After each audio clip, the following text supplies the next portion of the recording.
On today's question of faith, what role does the laity have to play in the homily? Hey everybody, this is Question of Faith. I am Deacon Mike Hayes.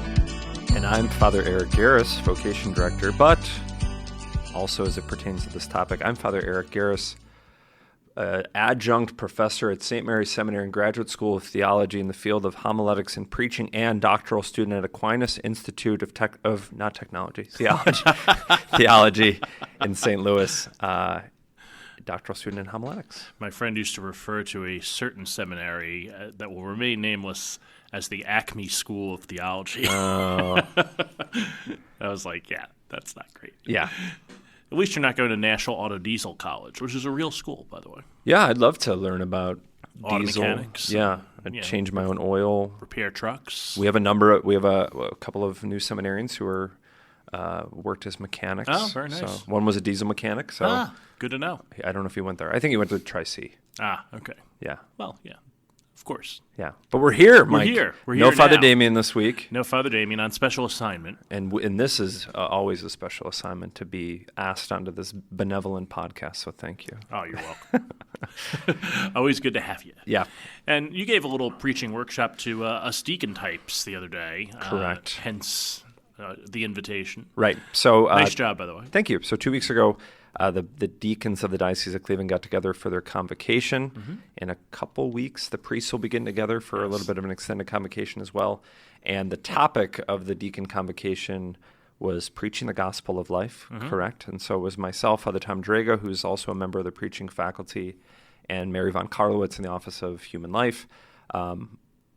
I laid just kind of the groundwork, looking at the liturgical documents of the church and just various expectations that the church has for the church's ministers, namely priests and deacons who are entrusted with the preaching of the gospel, just to examine what is liturgical preaching, what does it mean to be a herald of good news, all of that good stuff. Yeah, it was well played. Well, it's good. It's fun. I kind of joked with Father Drager because I'm currently teaching the first year seminarians liturgical preaching, and I told him, I said, this is basically the entire class in a 50-minute session, which made me feel terrible. That I'm like, why am I spending 16 hours teaching this when I can just give these guys a 15-minute thing? So, namely, the three main documents that we looked at were Fulfilled in Your Hearing, 1982, USCCB, Preaching the Mystery of Faith, 2013, 14, 15, 16, somewhere around there, and Evangelii Gaudium, The Joy of the Gospel. Yeah.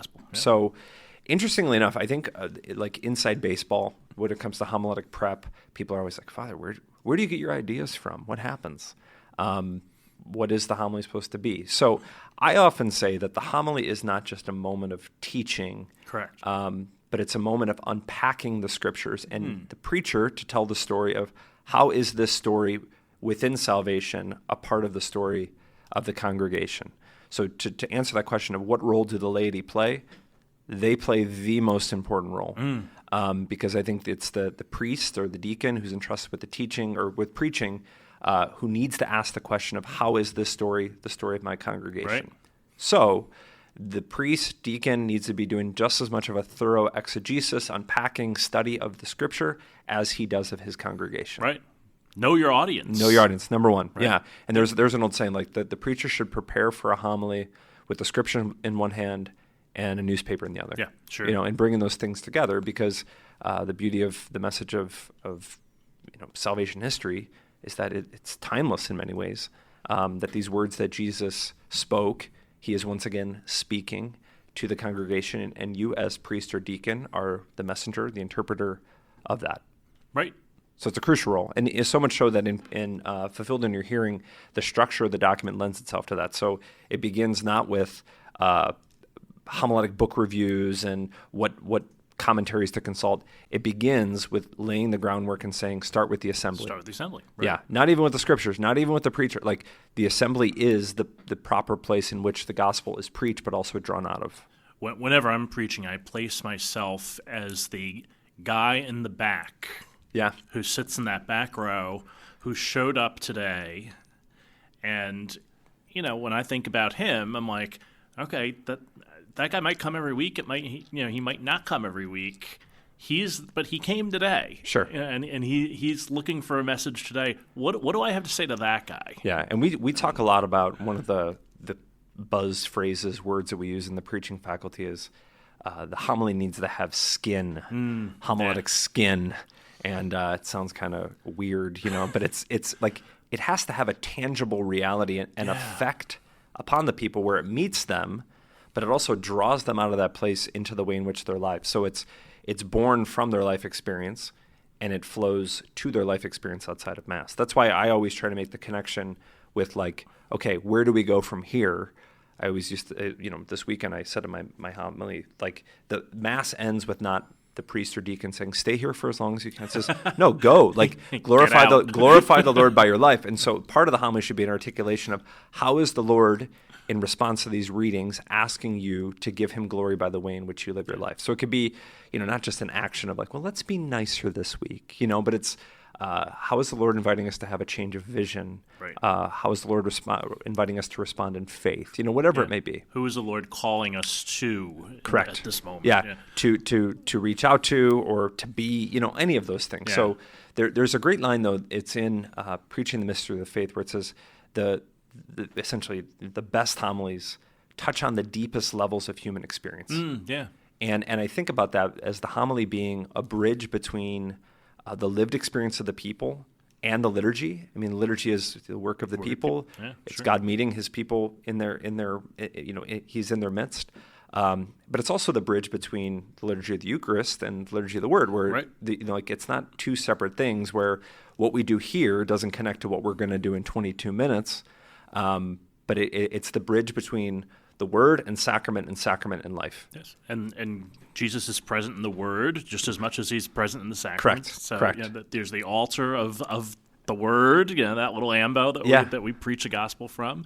There's the altar of the Eucharist, right? The body and and I blood think are broken at. Right? That's the great connection where at the beginning of Mass, the book of the Gospels is placed on the altar, and prior to the Eucharist being elevated upon that altar, what's the first thing that's lifted up and held up? Yeah. It's the Word. The Word. Yep. So the same Word that is elevated here becomes the Word made flesh and is elevated here. Right. And I think to make that connection that it's all one liturgy, it's all one event. Yes, it's distinguished by liturgy of the Word, liturgy of the Eucharist, but the Christ who is present in the Eucharist is also present in the Word proclaimed and in the assembly and in the person of the priest, the minister. So it's oftentimes naming where and how God is present in the lives of the people and letting them see, Yeah. And do we reverence all those places Correct. Or just one? Correct. Do we have just as much of a reverence towards the liturgy of the Word as we do the Eucharist? And that's where we come in big time. Exactly. Right? Yeah, and to name that, I think, and to articulate that.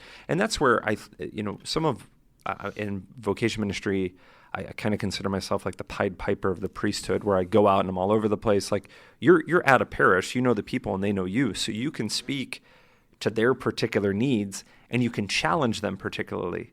For me, the struggle is always I don't know these people, they don't know me, and sometimes the gospel is we're going to reflect on the gospel later on. We hear challenging things about divorce and relationship, and it's how do I navigate this? And that's where it's assumed that what role, the priest as father, the deacon is one who is a part and from that community and serving that community. So that's where the established relationship really, really, really, really, really matters. Yeah, exactly. Yeah, and there are things I think are universal too. That speak to the human heart all the time, and so you could always rely on those things if you need to. Right. But I always start to think then, as I start to get to know the community a little bit more, I say, well, wait a minute now. How does that universal speak to this particular? Correct. Correct. And that's, so salvation history, it's Jesus is speaking in universal statements, but I think we need to name how is this particular, right? And I think that's where the interpretation of what role did the laity, the priest, the deacon, should know his people, should know their wants, their needs, their desires, what burdens them, what darkness is a part of their life, all of those things, so as to name that and to speak into that. Because if you think of it, the Mass is the Mass. Right. I can't just make up whatever I want the opening prayer to be. I can't just make things that we've got boundaries we need to operate within. But then like the homily is the point where like you can very deliberately name these things and name these places and articulate these things in a particular way, because outside of that, there's not a lot of wiggle room. Question for you, and the answer to this question for me is usually yes, so I'll say it in advance. But do you preach to yourself? Absolutely. Yeah, right. Yeah, and that's where so a homily is born out of my own lived experience oftentimes as a Christian, not just as a priest, but as a member of the body of Christ. And oftentimes when I pray with the scriptures, the Lord is sharing and speaking, and I'm unpacking these things. And St. Paul's got that line that what's given to the one is given to the one for the sake of the many. Right. And so like, yes, this pertains to me as a 34-year-old priest, but like, how does this also pertain to a 42-year-old single man or woman, or a 53-year-old married man or woman, or an 18-year-old student? And that's where I think the unpacking needs to be and the connections need to be made in our own hearts, but also in the hearts of the people. And I always think of like way of life too. I always say, how would this be elevated enough that a theology professor will get something out of it, but then at the same time it won't be over the head of a 14-year-old child. Correct. Yeah. And that's why I would love, and really getting into some detail of stuff, like we were talking before, I know you have a little bit of like a homiletic review board where you share some of your stuff with, and people give feedback, and which, by the way, like it's as a preacher, it's always helpful to have feedback. Yeah. And I think to know that what role do you have, you don't just have the role in, Father's thinking about me, but after the fact, like, Mike, you're a married man, like part of it is articulating like, this is where and how, like, hey, thank you so much for doing this. Yeah. Like I would have liked to hear this, so we have a role in preparation, but also in the reflection, because, one of the things I'll often do is as people are coming out of Mass, they'll say like, well, Father, that was a great homily. And I'll say, well, thank you so much. If you can share with me what was great about it. What was great? Yeah. What did you, and they can reflect that, or like, I didn't like that one. What was going on there? So that's always the hard thing. But I would love to see, because I think we focus so much on the review and the criticism and all that. But like, I would love to see priests, deacons, ministers of God's word praying with the people and like hearing their reflections on these words. My first assignment at St. Raphael Bay Village, Father Tim Garreau, my pastor, and I, we used to make a holy hour together every week with the scriptures. But then we would talk about like and pray for people in the community. And as these things came up, he's like, this reading makes me think of, Nancy and John, and that whole thing. But I would love to hear that people articulate that, to know that like, I want to know your heart, and I want to know how the Lord is speaking to you, because I'm trying to speak to how the Lord is speaking to you, but to hear you particularly say, this is how I hear God speaking here, would be huge. Right. Yeah. We do that as a staff at St. Chris during our staff meetings, is that we all come together, we look at the readings ahead of time, and then we kind of offer something. And every once in a while, someone will say, oh, this reminds me of this situation that we have in the parish right now, or this reminds me of my parents, or this reminds me of this situation that I ran into. And we kind of all share that, and then we can kind of, those of us who are preaching can kind of mix and match from that if it works. And you're hearing directly, and you're hearing from the people to whom you're preaching. Yes. And I think that's where like their needs are being brought out in a very real way as they name that. Yeah. And then you see that and you're like, oh, I never thought what it would be like I will never be a 45-year-old woman with 3 to 4 kids. I don't know what that's like. Right. But to hear from a 45-year-old woman with 4 kids what this reading looks like, I'm not just then spitballing and saying, his families, because that can also come off as very tone deaf. Yeah, that's right. And so I don't want to speak to an experience that I don't know, and I also don't want to just be making stuff up. Right. Yeah. And that's why I think it'd be great for like you to share, like, Father, this, prior to, I was praying with the scriptures this week, and this is how this really spoke to me. Yeah. And that's why the church, and we do this here, we read the readings before. Please read the readings before. Yeah. And even if you want, dream up in your mind what your homily would look like if you were preaching. Yeah. And then come to Mass prepared. And so that when you say, well, Father, I wasn't expecting that. When I prayed with the readings this week, I thought about this. Yeah. So there's a lot there. Yeah. And then you sort of then have some cred, right? With sure. us, right? Yeah. As I was preparing for my homily this week, I didn't at all consider, the plucking out of the eye in that way, which was last week. So yeah, that's right. Yeah. But I really think it's all of our Word of God. Yes, Yeah. as priests, as deacons, we kneel before the bishop, receive the Holy Gospel, whose herald you have become. What is it? Believe what you read. Something. Believe what you read. Live what you believe, and conform your life to the mystery of Christ. Something. I think that's the priest one. Yeah. Okay. The deacon one is believe what you. The last one's practice what you teach. Correct. That's it. Yeah. Believe what you read. Teach what you believe. Believe what you read. Teach what you believe. Practice what you teach. Correct. That's and it. priests, as you kneel and they give you the ciboria, Yeah, receive that's the right. offerings of the people of God whose... That's what we're Yeah, conflating. yeah. We got it. Yeah. You guys, I mean, these people, they know these liturgical rites like the back of their hand, just like we do. Sure. So Yeah, right. Hopefully better than we just correct. did. Yeah, like, so... No, so one of my friends was a campus minister, Father Jim Bacik, who you might know, is at Toledo. Okay. And at the university parish where he was pastor, he would preach almost every week. And what he would do, this was a little much for me, but I respected him for doing this so much. On Monday, he would take a group of university professors to lunch, and their only requirement was that they would have had to have read the scripture and have an idea. And they would come in and they would share those ideas with him. He would say nothing. He would just listen. Yeah. The next day, he'd take a group of students. And it was usually different groups all the time. It wasn't the same people every week. And then he would bring those group of students in. He would listen to what they have to say. Same thing, free lunch. I will pay for ideas, basically. Third, he'd take members of the community on Wednesday and do the same thing.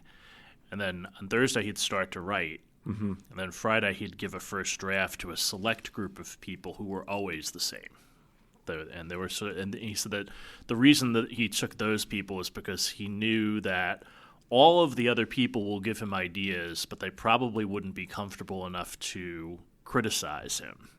The people who were in this smaller group were people who he'd known for a long time, and that they know him not as Father Jim, maybe, Right. they just know, hey, Jim, kind of thing, and they'll tell him the truth, and so he trusted their judgment. And then he would finish it up.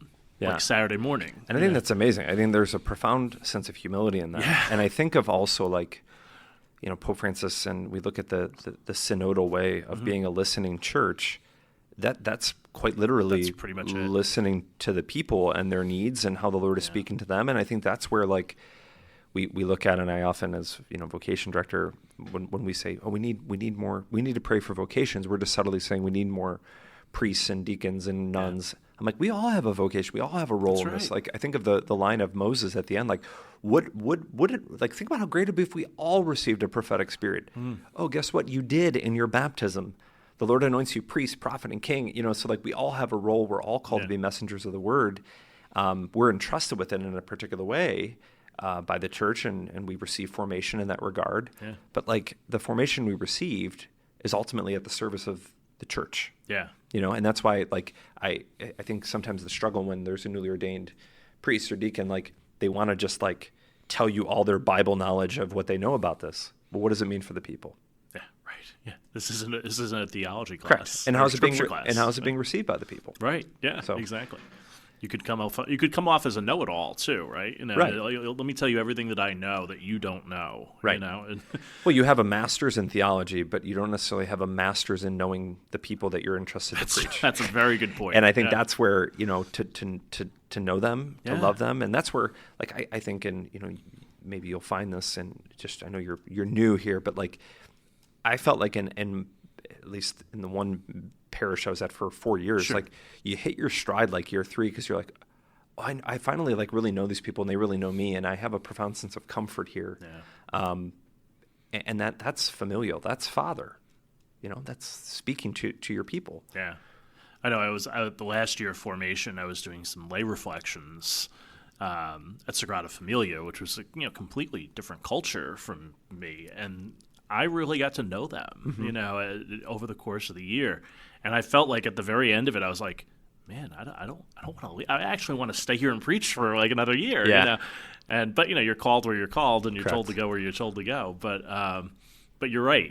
After a while, you kind of really feel like you can preach a word to these folks. Yeah, and I've even heard from people in parishes who have received like a newly ordained or so, and they're like, it's so great. We can tell that Father's, getting comfortable. Like, and that you can perceive that. And part of it is Father probably is relatively uncomfortable because he's like, oh my gosh, I'm actually doing this. What's happening? Like, am I turning people away from the church? Am I not? What, like all of that. And that's where, within my humanity, I'm bearing that. And I think, as priests and deacons, we take this call very, very seriously. Yeah. Father Damien, who's not here today, I'll give you a Father Damien line. He had said that someone had come up to him relatively recently, and they said something to the effect of, I've recognized that a lot of, newer or younger priests / deacons, whomever, are like really good preachers and they're passionate about it. And Father Damien said, do you know why? I go, why? Because they have to be. Like we have to be this because, that's a big point, for people. They want to hear where and how is God present in my life, and for us to be in the blessed position, in the very formidable position to name that is a reverential and solemn place to be. How do you practically prepare? And I think I told you a little bit about you sort of alluded to my thing. So I give my first draft to a group of about 30 people. They don't all weigh in, right? Sure. It's the ones that are able to and that can get into me in a reasonable amount of time. They weigh in, and then I just take their feedback and I use it for draft 2. And then I have a preaching coach, a guy, Paulus, too. I've been friends with Father Jack Collins, and then I actually deliver the homily like it's Sunday, go, and then he sits there with a stopwatch and a yellow pad while I do this on FaceTime for him, and then he gives me some better feedback usually about the technical elements of things. So there is just no normal. I think part is, as I know, as a deacon, you typically preach like what, once or twice? Once a month. Usually, sometimes twice. Yeah. There's times as a priest where you're preaching 2 to 3 times a day in different celebrations. Yeah, right. Yeah. So I think the big question that I always ask is like, all right, first of all, where am I going? Because it could be different. I mean, this weekend it was 2 different places. Some weekends it's 3 different places. And asking that question, where am I going? What is the type of celebration? So like this weekend I had a 7:30 Mass at St. Basil's in Brecksville, and then I was at 5:30 at St. Francis Xavier in Medina. The message should look different because that 5:30 is more youth-oriented. So what does this mean? I typically begin on Mondays, pray with the scriptures, sit down. Is there a line? Is there a phrase? Is there something that grabs me? Last week it was weird, and I told the people, I said, you don't know me, and I typically don't do this, but you wouldn't know that, so I'm going to tell you. Like, before I had any thought or image or whatever, a title just came to mind, which was Out of the Box Christianity. And so I just started there. I'm like, I'm just going to name this first. And I kind of worked from there, and a lot of times I think about it. I don't write out a text often, not because I don't think it's good. It's just I know myself well enough to know that, like, if I had that in front of me, the only thing I'll write down is like numbers if I'm using things. Oh, sure, yeah. But I oftentimes will rehearse in my car. I'm in my car a lot. I'll record myself. I'll listen to that. It's weird to hear your own voice. Yes, it is. But I think after COVID, everyone got kind of relatively used to it with the amount of like live stream going on. Yeah. But yeah, it's all different depending on what's going on. Yeah. But it's always praying with, and daily Mass, I'll always read the readings the night before, and I say, all right, Lord, I'm going to bed. But then I think of that line from the Psalms, on my bed I remember you, on you I muse through the night. I'm like, give me a homily idea. Yeah, right. And you wake up and whatever. I do always joke with the guys because there's that line where some priests will be like, well, I don't need to prepare a homily because the Lord told me he'd give me the words at the appointed time. And I say, yes, Father, but do you realize that the preceding line is when your head is on the line and they're trying to kill you and you're taking the stand, not on a Tuesday morning at 8:30 when you didn't prepare. Yeah, right. Exactly. And that's also a humble thing, and that like the Lord does use, and you say things you're like, whoa, and people reflect back to you, not just what you said, but what they heard. And there's been times where I'm like, there is 0% chance that I said that. I said that, right. Yeah. But I'm really glad that you heard that because that means that God is working in the translation. Yeah, that's right. Yeah. So it's a humbling thing. I love preaching. I'm passionate about it. Same here. When the bishop asked me to get this degree, I got called by Lisa, his secretary, and was like, Bishop wants to talk to you. You're not in trouble. I'm like, oh gosh, what are they going to ask me to do? And he's like, I want you to get advanced degree in preaching. I'm like, oh yeah, absolutely. I love preaching. 100%. Right? I'm like, I'm just glad you didn't say canon law or something. and I love, and I tell the guys, and I sometimes tear up. I'm like, this matters so much to me because my own conversion was really born out of the preaching of an individual, Father Andy Turner, when he was a newly ordained priest. But I also say, like, I really want my family and friends and everyone I love to have priests who are passionate about the preaching of God's word, because it matters to me and it matters to them and it should matter to you. Yeah, absolutely. Yeah. And I think that's the same for me. It's like, I've sat, I'm going to take this slightly negative. I've sat in the pews long enough that I've heard good, really, really good homilies, and I've heard really, really lousy ones where I can tell that Father just didn't prepare. Or Deacon just didn't prepare, for that matter. And, Deacon Mike. Yeah, exactly. Deacon Mike didn't prepare. But one of my priest friends, who's no longer with us, Father Ned Coughlin, who used to be the pastor at Xavier Parish down in Manhattan. I was on retreat with him one time, and he said, here's something you should all know. He said, if I'm having a bad week and I didn't prepare and I mailed it in, and he goes, and you're walking out and you just go, oh, that was very nice, Father. He goes, I know you're lying because I know I mailed it in. He goes, I would so much more really prefer you to say, you really mailed it in today. Yeah, yeah, and you know that. I mean, but I think that's also the if you love your priest, you love him enough to share, or deacon, Yeah.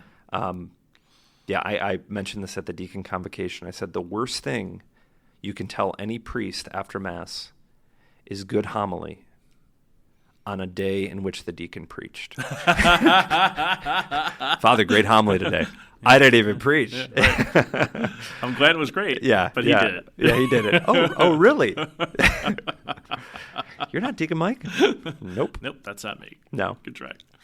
And so it's all good stuff. Yeah, obviously we're passionate about this, and hopefully you are too, about having the gospel preached to you in a passionate, loving, articulate way that meets your human experience and is born out of your human experience.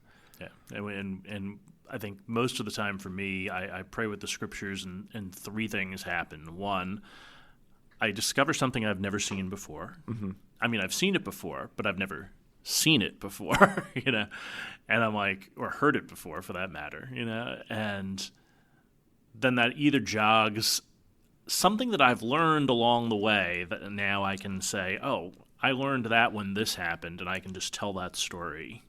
How do I tell that story well? And my preaching coach, Father Collins, he has a great line for me. He goes, Mike, this is a 9-minute homily, and it should be a 6-minute homily. Yeah. And I'm like, okay, tell me what. And he goes, you went on and on and on with this story. Here's the story. Right. And then he will tell me the story much more simply. And I'd be like, that's all you need. And then I'll go and I'll tell the story that way. And I'm like, yeah, he was absolutely right. If you can't say it in 7, don't say it in 9. Yeah. and also, like, writing is different from speaking. Sure.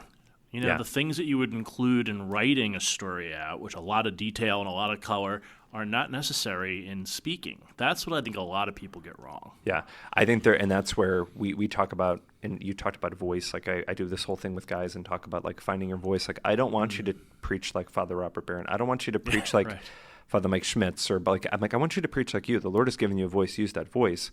But there's a difference between telling the story and being a storyteller.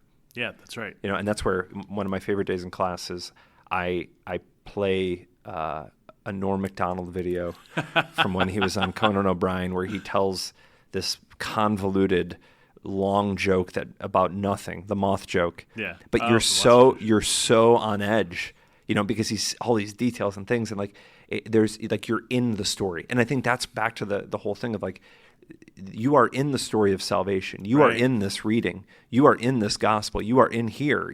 So it's like, let's enter into that. Yeah, exactly. And everybody has their own style. So sure. Just go and find it. Yeah. Be you. And like you said you practice in your car. You're probably in the car much more often than I am, I would suspect. But so I walk almost 3 miles each day, and so by by like the last quarter mile, I've got it. Yeah. You know, I've practiced it enough now that I'm like, okay, I think this is good to go now, and let me call Father Jack now and see what he thinks about it. And then, Yeah. And inevitably, there are times where you're stuck. Yeah. You know, and for me, I find like I'll go to YouTube. There's a couple of different priests, different people that I listen to. I'll call a friend and say, "What are you doing this weekend?" You know, I'd like to phone a friend. Yeah, seriously. Like Saturday morning is priest call priest and say, so your homily, and it's never taking that, but they maybe they'll share a word or a phrase that jogs something, and like that becomes what the catalyst for your homily. But it's fun.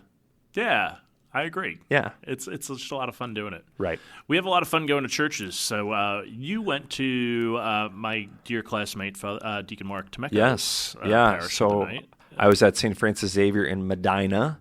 It's an old farm church kind of thing. It's a smaller church, but it's a beautiful church. I was really struck by the fact that in the church itself, you know, they've got statues and different things, but they're really like highlighting the Eucharistic revival in the community.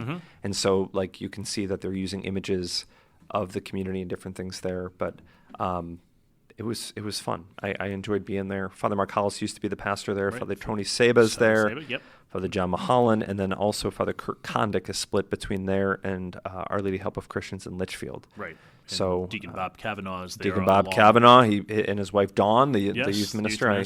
Yep. Talked to the youths after Mass, did a little vocation, discernment, decision making kind of thing. Nice. Watched the end of the Browns game on someone's phone. Was grossly disappointed, as typical, but obladi oblada, life goes on. Life goes on. Life goes on. And so how are the scriptures speaking to you this week? Well, so we begin with Genesis, the Lord making man and woman, and then we have the gospel that talks about divorce. And I think just it's naming the fact that we're created for love. And it's not just like the divorce, but like I always say, in relationships where love is primary, anything that isn't love is going to be felt, sensed, and experienced as unlove. And I think for us to name that, you know, in relationships and just the hurt that can be caused when unlove enters in. And I'm not just saying divorce, but like just naming, once again, we're made for love. The Lord made us for love. And just to highlight that. Yeah. And I would go with commitment this week and say that, you know, that God is very committed to his people, so he makes human beings. You know, he's committed to loving us. And then, you know, how committed are we to loving one another? And that often the divorce rate is so high because people don't understand that marriage is about commitment. It's not about happiness. Yeah, and that love is a choice. Yeah, and love it's is a continued choice. It's not a one-time thing, but it's right. Each and every day and each and every moment. You're like, how do I do this? When I'm grumpy in the morning, my wife has to make a decision to love me. Yeah. When Father is grumpy in the morning, you have to make a decision to love him too. And he has to make a decision to love these people. Correct. Right? Yeah, correct. Same with me. And, yeah. When we're on our last legs, you know, it's time to say, okay, you know, and I think that's important for marriage preparation stuff too. You know, it's like, hey, you know, she's going to be angry at you once in a while. Yeah. You know? you're going to screw things up every once in a while, you know, and you still have to love each other through that. Right. You know, that's what's gonna make it through all the time. I think if I didn't learn that in marriage prep, marriage would be a lot harder than it actually is. But I think that I wake up every day and say, well, marriage is about commitment. Let's see how I have to stay committed today. Yeah. And I would oftentimes, when I was doing marriage prep more frequently, I would invite the couple, and by invite I would say, this is what I want you to do. I want you to memorize your vows because I want them to be not just something that's recited on day one in front of me and family and friends, but like each and every day, you know, that whole sense of commitment. And plus I always thought it was awkward where I'd be like, Mike, and I Mike, take you. And you're like whispering in your mic, to Mike. You're whispering in your mic to Mike as Mike marries. But I'm like, that this is the foundation on which your life is built. And to have that be integrated and memorized and a part of who you are, that every day I wake up, I roll over and I say, I, Mike, take you, Marion, to be my wife. I promise to be faithful to you in good times and in bad, in sickness and health, to love you and to honor you all the days of my life. Boom. I made that commitment and that choice today. Exactly. We have ours framed in our bedroom. There you go. You don't even need to memorize. You just got to look to it. That's right. Yeah. I always say, in case we forget, they're right here. In case I forgot. Either one of us. You Yeah. know. Probably, let's face it, probably more me. Yeah. Forgetfulness happens. Anyway, Father Eric, thanks for all of your great preaching. Oh, thank you. I have a select group of people who are on my list of, in case I die, these people can preach. Break in case of emergency. You would be at the top of that list. I appreciate that. And that's a humbling thing. And yeah, I like to preach. Preacher's going to preach. That's right, exactly. And so we'll have this and a whole lot more. Go to your preacher and give him some feedback this week. And give him some ideas while you're at it for next week. Absolutely. And come back here next week as well, here on Question of Faith. Thanks.